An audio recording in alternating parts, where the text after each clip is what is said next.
Hello बच्चों, कैसे हैं आप? उम्मीद करती हूँ आप बढ़िया और एकदम मज़े में होंगे। बच्चों, आज हम अविकारी शब्द क्रिया विशेषण पढ़ेंगे। अविकारी शब्दों को अवयव भी कहते हैं। अवयव यानी अ जमा व्यय, अर्थात व्यय ना होने वाला, जिसका नाश नहीं होता, जिसका क्षय नहीं होता। चलिए एक बार अवयव की परिभाषा जानें। जिन शब्दों के रूप में काल, लिंग, वचन के बदलने पर कोई परिवर्तन नहीं होता, उन्हें अवयव कहते हैं। अवयव के भेद। बच्चों, अवयव के 4 भेद हैं। पहला है क्रिया विशेषण।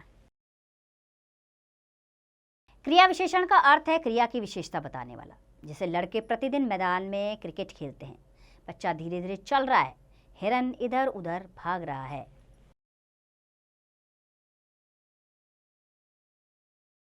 तो बच्चों, इन वाक्यों में रंगीन छपे जो शब्द हैं प्रतिदिन, धीरे धीरे तथा इधर उधर क्रमशः खेलते हैं, चल रहा है तथा भाग रहा है, क्रियाओं की विशेषता प्रकट कर रहे हैं।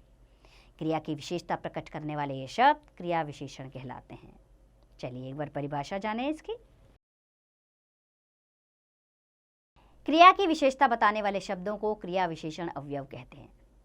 अब जानेंगे हम क्रिया विशेषण के कार्य। बच्चों, क्रिया विशेषण के निम्नलिखित कार्य हैं। पहला है क्रिया की विशेषता बताना, दूसरा क्रिया से संपादित होने का ढंग बताना, तीसरा क्रिया के होने की निश्चितता या अनिश्चितता बताना, जैसे अवश्य, शायद आदि शब्दों द्वारा। चौथा है क्रिया के होने में निषेध या स्वीकृति बताना, जैसे मत, हाँ, नहीं आदि शब्दों द्वारा।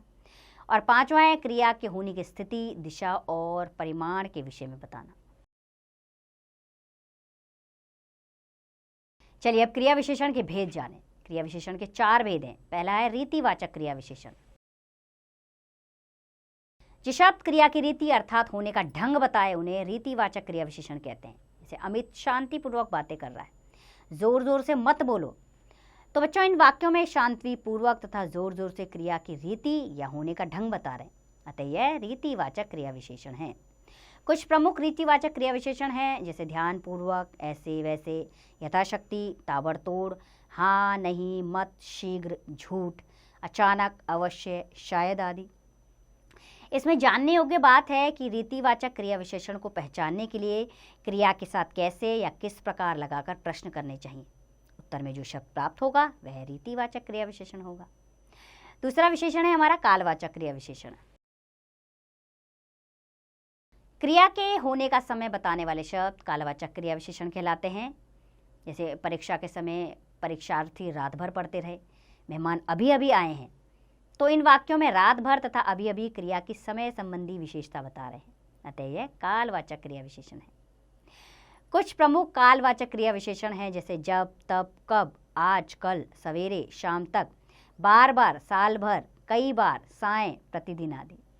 इसमें भी जानने योग्य बात यह है कि कालवाचक क्रिया विशेषण को पहचानने के लिए कब लगाकर प्रश्न करना चाहिए। उत्तर में जो शब्द मिलता है वह कालवाचक क्रिया विशेषण होता है। तीसरा है स्थानवाचक क्रिया विशेषण। जिस शब्द क्रिया के होने के स्थान का बोध कराते हैं, उन्हें स्थानवाचक क्रिया विशेषण कहते हैं। जैसे बच्चे बाहर खेल रहे हैं, पक्षी इधर उधर उड़ रहे हैं। तो बच्चों, इन वाक्यों में बाहर तथा इधर उधर क्रिया की स्थान संबंधी विशेषता बता रहे हैं, अतः यह स्थानवाचक क्रिया विशेषण है। कुछ प्रमुख स्थानवाचक क्रिया विशेषण शब्द हैं, जैसे आर पार, चारों ओर, यहाँ वहाँ, आगे पीछे, ऊपर नीचे, निकट समीप, दूर, इधर उधर, आसपास आदि। इसमें भी जानने योग्य बात यह है कि स्थानवाचक क्रिया विशेषण को पहचानने के लिए क्रिया के साथ कहाँ लगाकर प्रश्न करना चाहिए। उत्तर में जो शब्द प्राप्त होगा वह स्थानवाचक क्रिया विशेषण होगा। और चौथा है परिमाणवाचक क्रिया विशेषण। जो शब्द क्रिया की मात्रा या परिमाण का बोध कराते हैं, उन्हें परिमाणवाचक क्रिया विशेषण कहते हैं। जैसे कम बोलो, अधिक सोचो, थोड़ा पढ़ो, बहुत सोचो। तो इन वाक्यों में कम, अधिक, थोड़ा तथा बहुत पद क्रिया की परिमाण संबंधी विशेषता बता रहे हैं, अतः यह परिमाणवाचक क्रिया विशेषण है। कुछ प्रमुख परिमाणवाचक क्रिया विशेषण शब्द हैं, जैसे अति, भारी, हल्का, बिल्कुल, क्षण, तनिक, जरा, इतना, कितना, जितना, थोड़ा थोड़ा, तिल तिल, एक एक करके, क्रम से आदि हैं। इसमें भी जानने योग्य बात यह है कि परिमाणवाचक क्रिया विशेषण को पहचानने के लिए कितना या कितनी लगाकर प्रश्न करना चाहिए। उत्तर में जो प्राप्त शब्द परिमाणवाचक क्रिया विशेषण होगा।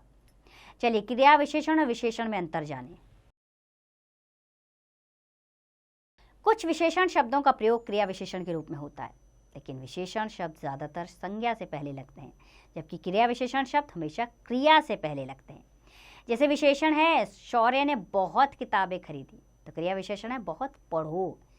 विशेषण पूर्णिमा अच्छी कविताएं लिखती है, तो क्रिया विशेषण है पूर्णिमा अच्छा लिखती है। मुझे थोड़ा खाने को दो विशेषण है, तो क्रिया विशेषण बना मैं थोड़ा खा सकती हूँ। मनीष के पास कम रुपए हैं, क्रिया विशेषण मनीष कम बोलता है। चलिए पाठ से संबंधित ध्यान देने योग्य बातें जानें। जिन शब्दों के रूप में काल लिंग वचन के बदलने पर कोई परिवर्तन नहीं होता उन्हें अवयव कहते हैं। अवयव के 4 भेद हैं: क्रिया विशेषण, संबंध बोधक, समुच्चय बोधक और विस्वादी बोधक।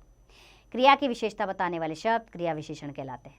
क्रिया के 4 भेद हैं: रीतिवाचक, कालवाचक, स्थानवाचक तथा परिमाणवाचक। रीतिवाचक क्रिया विशेषण क्रिया के ढंग या रीति का बोध कराते हैं। कालवाचक क्रिया विशेषण क्रिया के होने के समय का बोध कराते हैं। स्थानवाचक क्रिया विशेषण क्रिया के स्थान का बोध कराते हैं और परिमाणवाचक क्रिया विशेषण क्रिया के परिमाण का बोध कराते हैं। तो उम्मीद करती हूँ बच्चों ये पाठ आपको अच्छे से समझ आया होगा। अब इसका अभ्यास कार्य आप स्वयं कीजिए।